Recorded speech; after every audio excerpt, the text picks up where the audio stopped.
Inayat, welcome to the show. Good evening, George, and how am I supposed to live up to that introduction? You'll do so easily. I've always thought that it's the House of Lords, if not the House of Commons, you should be in, because you talk more sense than most of the people in both places. Now, let's start, if we may, with what happened today. Who are these people who are the Stop Islamification of Europe campaign, and what exactly are they on about? Well, this is not the first time they've called for a demonstration outside a mosque or against Muslim communities.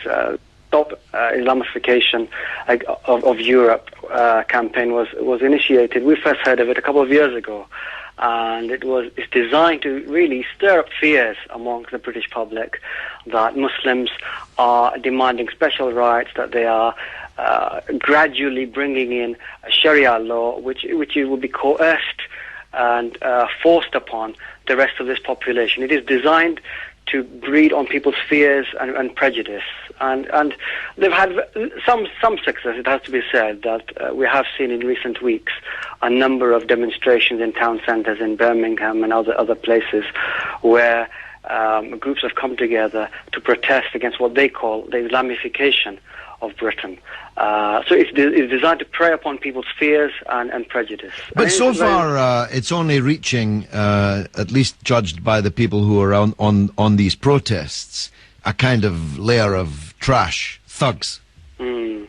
Well, I mean, you're right. Many of them are drawn from the far right. Many are just football hooligans, and when they turn up, unfortunately, trouble seems to follow them as well.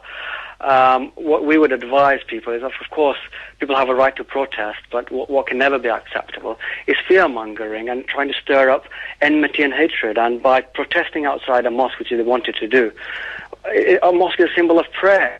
A mosque is a place where people go to say that, the daily prayer. It's not a place to incite prejudice, and unfortunately, they seem to see mosques as a symbol of coercion in this country, that Muslims are somehow forcing their faith, whereas other people have places of worship, and we should be proud that in this country, in Britain, we allow Jews to have their synagogues, Sikhs to have their gurdwaras, Hindus to have their mandirs.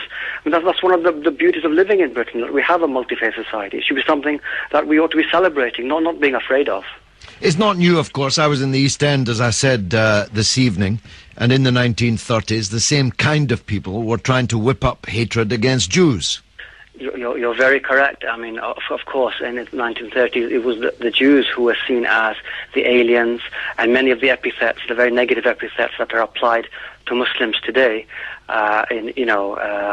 being a separate community, or a community that... Talking their own language, look at how they dress.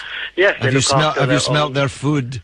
They look after their own... I mean, it's exactly the same rhetoric. It is, but over time, I mean, we learned that anti-Semitism is unacceptable, and xenophobia in general against minorities is unacceptable.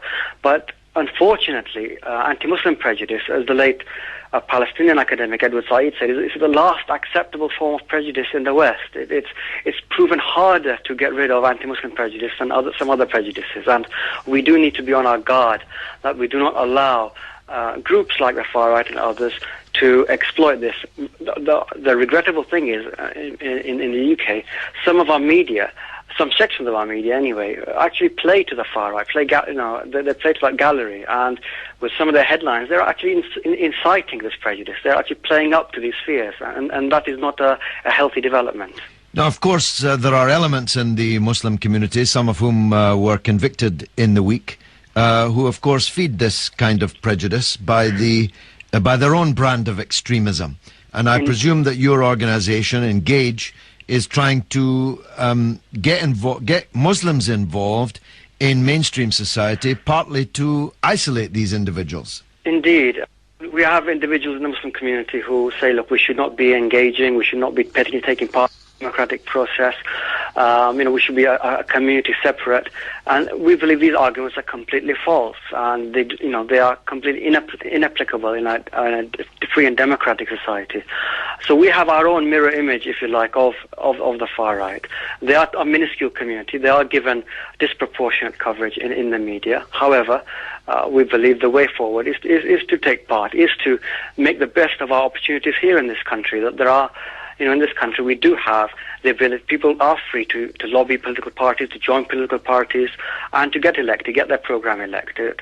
And we believe that is the way forward, to be part of mainstream society, put our arguments forward, and work with others for a better future, and not to isolate ourselves, not to see ourselves as a community apart. That is not the way forward. Now, how do people help that cause? Have you got a website? How can people help engage? Yes, the website is iengage.org.uk, and again, the website is designed exactly as you said, is to encourage participation in media and politics, to urge Muslims to become active citizens, engaged citizens, and work with others, like-minded people in wider society, and not to allow those who want to,